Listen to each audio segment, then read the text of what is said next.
watermark. So let's add an image, and I'm going to do it by dragging it from the folder in my system. So let's just drop it there, and there you have it. All right, as you can see, not very useful yet. We need to tweak it.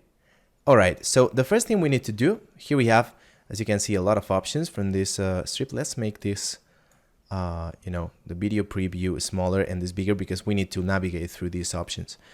All right, so here if we activate image offset, it will keep the aspect ratio, all right, because as you can see here, it's like, when we don't activate that option, it's not keeping the aspect ratio. This is a square image and it's adapting to the render size. All right, so this is not exactly what we want. So just do this and it will keep the aspect ratio. Now there is another thing that we need to do, and it's here in the alpha mode. We need the pre-multiplied. I mean, this should work exactly the same, all right, but the pre-multiplied usually works better when we have gradients overall. This is not the case, but just keep that in mind.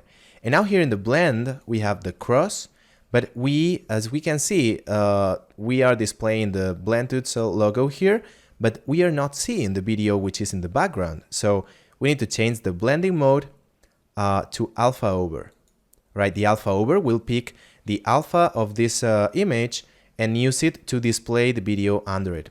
So now we have the Blendtools logo here, but we want to put it under here, all right? And we could just go here to the image offset and move it around, but this is kind of difficult because we can't actually scale it from here, as far as I know. So what we should do is to Shift A, add a transition. A transform. Sorry. So now we have a transform. Now the transform is acting as a duplicate of this original one. Down here, it didn't matter because the video is covering the full screen, so we don't see what is behind. But in this case, it does matter because we have like two images with with alpha that allows to see what is behind them. So now let me show you how, if instead of replace, we add a, let me check, alpha over, you can see that we have the nice logo there. But now with this transform adjustment layer, we can just move it and scale it.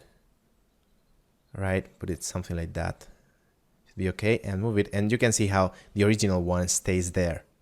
Okay, so let's move the watermark where we want it, and the original one, let's go to it, and we can put the opacity at 0 or just disable it with this one. Other thing that we can do, keep in mind that if you click this lock, that strips gets locked and you can't move it or select it or anything. All right, so that is useful when you want something to be fixed and not change it accidentally. All right, so now we can select this, and as you can see, let's make this now bigger. All right, keep this here because I want to animate now the opacity. So as you can see, we already have a nice watermark for our video, which is displaying all on the video, but I want it to appear progressively. So let's go to 0 in opacity.